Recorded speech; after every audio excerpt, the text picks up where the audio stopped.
हरियाणा की हर अपडेट के लिए बेल आइकन दबाएं और सब्सक्राइब करें STV हरियाणा न्यूज। फटाफट हरियाणा में आपका स्वागत है। आपके साथ मैं हूं खालिद हसन। वैश्विक महामारी कोरोना वायरस के खिलाफ भारत ने सबसे बड़ी जंग छेड़ दी है। देश भर में कोरोना टीकाकरण अभियान का पहला चरण शुरू हो चुका है। प्रधानमंत्री नरेंद्र मोदी ने शनिवार सुबह 10:30 बजे वीडियो कॉन्फ्रेंसिंग के जरिए टीकाकरण अभियान की शुरुआत की।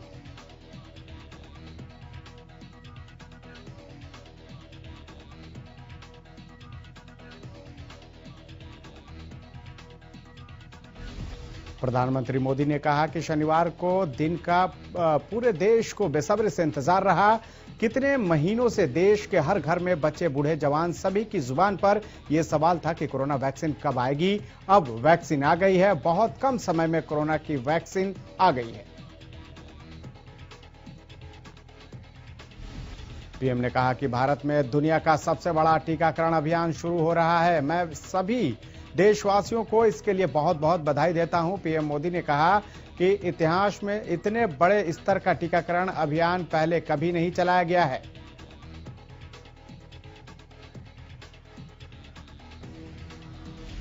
फ्लड कंट्रोल बोर्ड के साथ सीएम मनोहर लाल ने बैठक की। हरियाणा निवास पर अधिकारियों के साथ कई मुद्दों पर मंथन किया गया।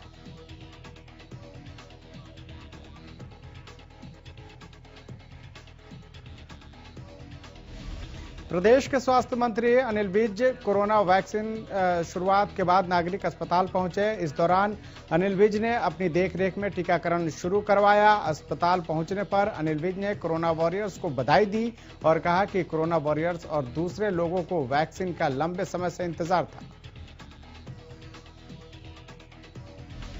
विज ने कहा कि हमें 2,61,000 कोविशील्ड और कोवैक्सीन की डोज मिली है। सेना में भी इसका काम शुरू हुआ है और हम स्वास्थ्य कर्मचारी, सफाई कर्मचारी और पुलिस वालों को टीका लगाएंगे।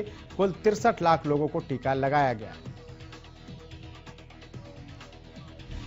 कोरोना वैक्सीनेशन को लेकर पूर्व कैबिनेट मंत्री विपुल गोयल ने बड़ा बयान दिया है। विपुल गोयल ने पीएम मोदी को धन्यवाद दिया और कहा कि कोरोना जैसी महामारी से निपटने के लिए भारत ने कमर कसी और यहां सबसे बड़े टीकाकरण की शुरुआत हुई।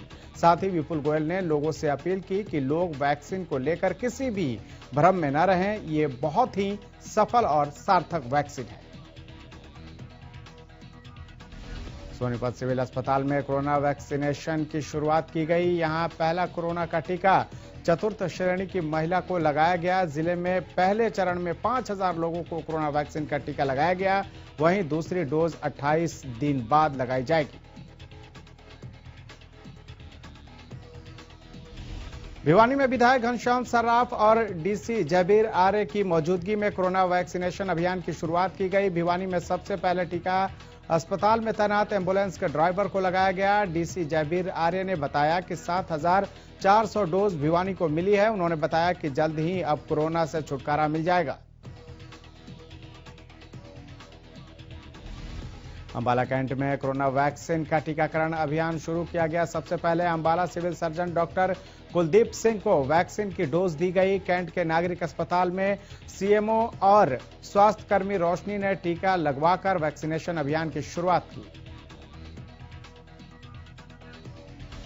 यमुनानगर में सफलतापूर्वक कोरोना वैक्सीन की शुरुआत की गई। जगाधरी सिविल अस्पताल में यमुनानगर के डीसी मुकुल कुमार, एसपी कमलदीप गोयल और सीएमओ डॉक्टर विजय दहिया ने इसकी शुरुआत की। इस वैक्सीन को लेकर फ्रंटलाइन योद्धा भी वैक्सीन को लगाने को लेकर काफी उत्साहित नजर आए। यमुनानगर में कोरोना वैक्सीन टीकाकरण की शुरुआत 6 केंद्रों पर की गई।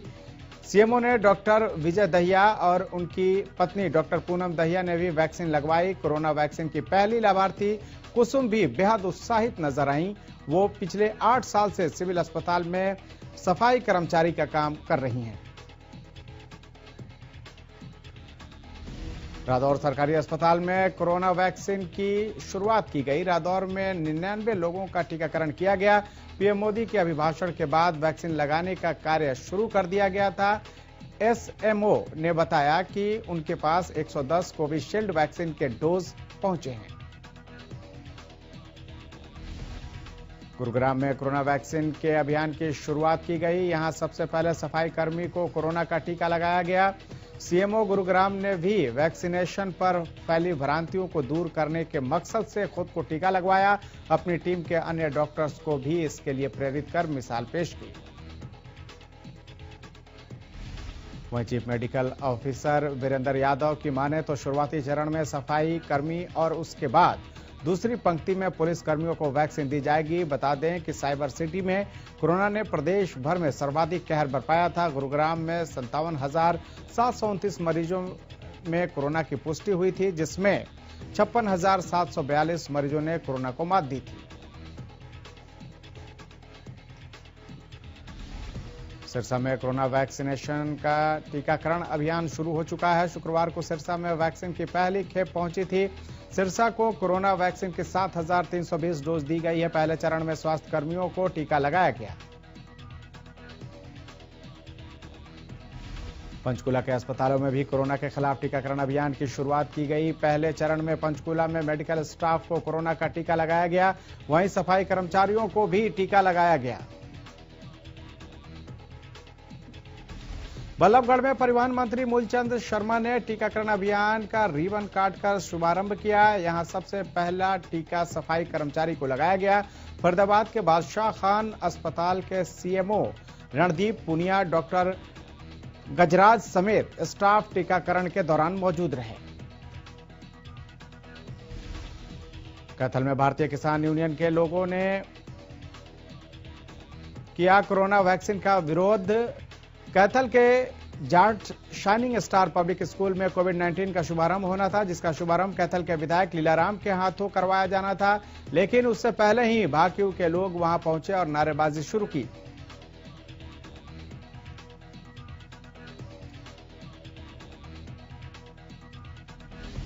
किसान यूनियन का कहना था कि पहले ये टीका विधायक खुद को लगवाए और उसके परिणाम देखने के बाद किसी और को टीका लगाया जाए।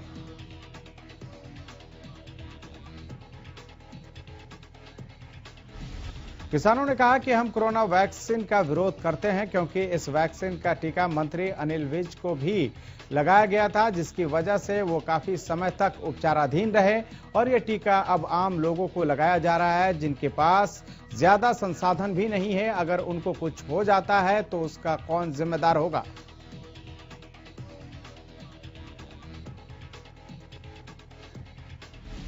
मुख्यमंत्री मनोहर लाल ने सक्षम युवा योजना की प्रगति की समीक्षा बैठक की अध्यक्षता की।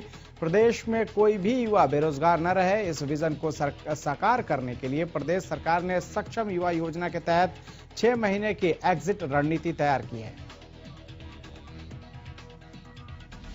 इसके तहत सक्षम युवाओं को सक्षम युवा योजना छोड़ने से पहले उनके कौशल विकास करने, रोजगार योग्य प्रशिक्षण और रोजगार लिंकेज के माध्यम से उनके लिए रोजगार के अवसर बढ़ाने हेतु विशेष प्रयास किए जाएंगे। योजना की प्रगति की समीक्षा करते हुए मनोहर लाल ने निर्देश दिए कि सभी स्वीकृत सक्षम युवा उम्मीदवारों का डाटा परिवार पहचान पत्र के साथ जोड़ा जाए। इस पर मुख्यमंत्री को अवगत कराया गया कि वर्तमान में स्वीकृत 2,30,000 से ज्यादा उम्मीदवारों में से 1,63,147 सक्षम युवाओं के पास पीपीपी आईडी है और उन्हें जोड़ दिया गया है। मुख्यमंत्री मनोहर लाल ने शुक्रवार को हरियाणा लोक कलाकारों से मुलाकात के दौरान हरियाणवी कला की बेहतरी के लिए कलाकारों से चर्चा की। मुख्यमंत्री मनोहर लाल ने कहा कि प्रदेश में फिल्म सिटी खोलने की योजना पर काम किया जा रहा है। इसके लिए 50 से 100 एकड़ तक भूमि निर्धारित की गई है। उन्होंने कहा कि हरियाणवी कलाकारों को प्रोत्साहित करने के लिए राज्य स्तर पर हर साल एक अवार्ड दिया जाएगा और कला के प्रोत्साहन के लिए हर संभव सहायता भी दी जाएगी। इस दौरान उन्होंने कहा कि राज्य स्तर पर रजिस्ट्रेशन किया जाएगा, जिसमें गायक के अलावा स्क्रिप्ट राइटर और टीम के प्रत्येक सदस्य को शामिल किया जाए।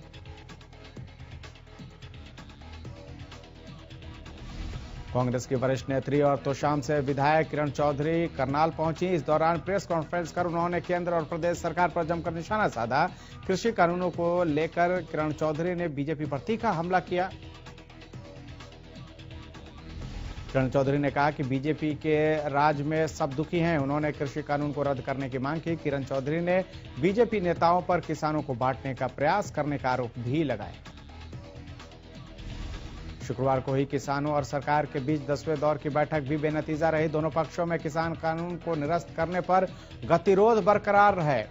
दिल्ली के विज्ञान भवन में करीब 5 घंटे चली बैठक में एमएसपी समेत नए कृषि कानून के कई मसलों पर बातचीत हुई, लेकिन कानून को निरस्त करने की किसान संगठनों की मांग पर गतिरोध जारी रहा।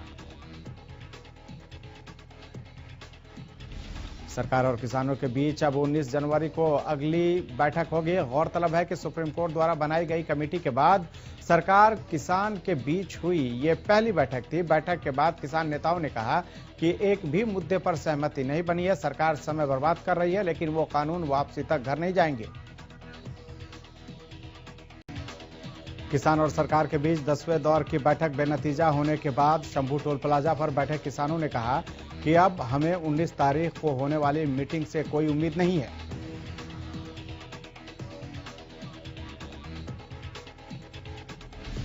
किसानों का कहना है कि अब सरकार के साथ आर पार की लड़ाई लड़ेंगे। भारतीय किसान यूनियन के नेता गुलाब सिंह ने कहा कि सरकार उन्हें तारीख पर तारीख देती जा रही है और अगली 19 तारीख को होने वाली मीटिंग से भी उन्हें कोई उम्मीद नहीं है।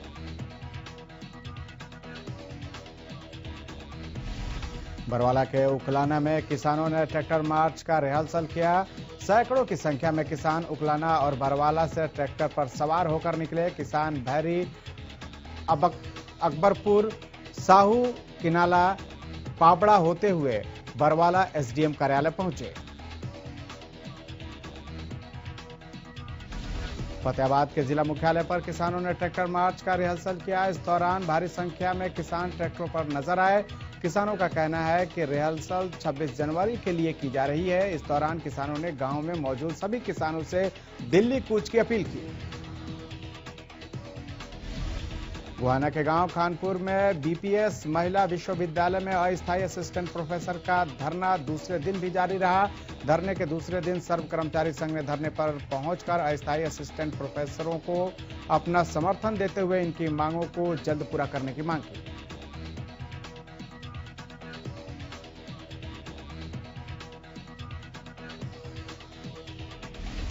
यमुनानगर में लोगों ने चोरों की जमकर पिटाई की, जिसका वीडियो सोशल मीडिया पर वायरल हो रहा है। जानकारी के मुताबिक चोर ज्वेलर्स की दुकान में चोरी करने घुसे थे। लोगों ने चोरों को पुलिस के हवाले किया। यमुनानगर में हैकरों ने इस जैक हैवी इंजीनियरिंग लिमिटेड की ईमेल आईडी हैक कर 1.25 करोड़ की ठगी को अंजाम दिया। ये पैसा लंदन के टीएसबी नाम के बैंक अकाउंट में डलवाया गया है। इसका पता तब लगा जब कंपनी के पास पेमेंट नहीं पहुंची।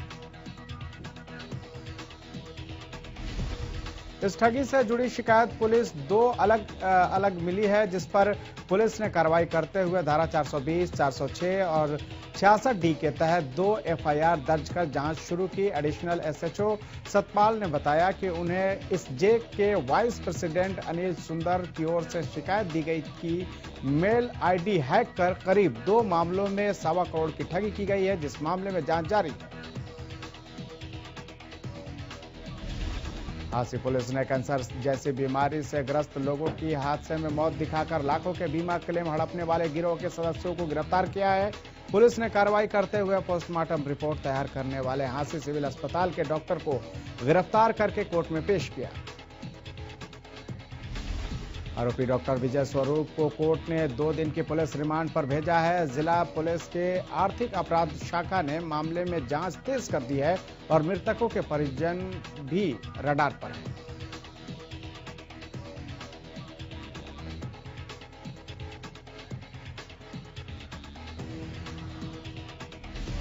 गुरुग्राम के बसई में 9 जनवरी को एक युवती की हत्या के मामले में पुलिस ने आरोपी को गिरफ्तार किया। पुलिस ने मृतक के परिजनों की शिकायत पर ज्योति के लिव इन पार्टनर के खिलाफ हत्या का मामला दर्ज किया था। इस मामले में तफ्तीश के दौरान पुलिस ने आरोपी मिराजुद्दीन को पालम बिहार इलाके से गिरफ्तार किया।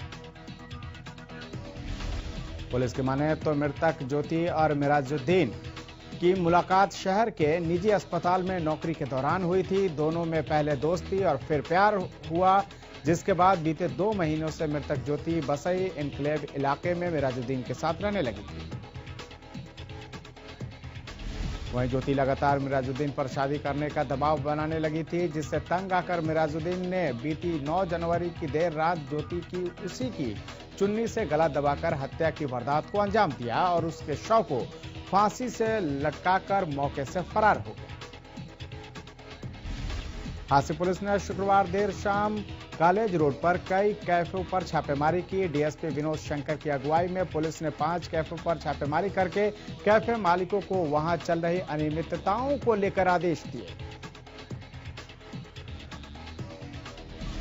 डीएसपी ने कैफे मालिकों को कहा है कि अगर वो कानून का पालन नहीं करेंगे तो उनके खिलाफ कानूनी कार्रवाई की जाएगी। दरअसल पुलिस को इन कैफों में अनियमितताओं की शिकायत मिली थी, जिसके बाद पुलिस की जांच में भी ये अनियमितताएं दिखाई दी।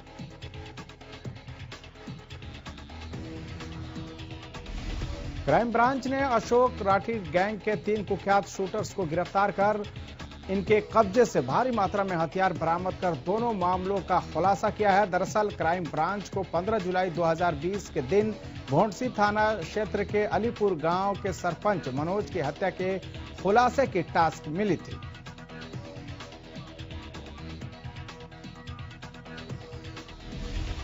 इसी मामले में इन्वेस्टिगेशन के दौरान वारदात में शामिल 3 कुख्यात शूटर्स को गिरफ्तार कर मामले का खुलासा कर दिया। पुलिस की माने तो तीनों शूटर्स 4 से 5 लोगों की हत्या की वारदातों को अंजाम देने की फिराक में थे। रादौर के जुब्बल बकाना रोड पर अचानक एक बाइक अनियंत्रित होकर पेड़ से टकरा गई। इस दौरान युवक की मौके पर ही मौत हो गई।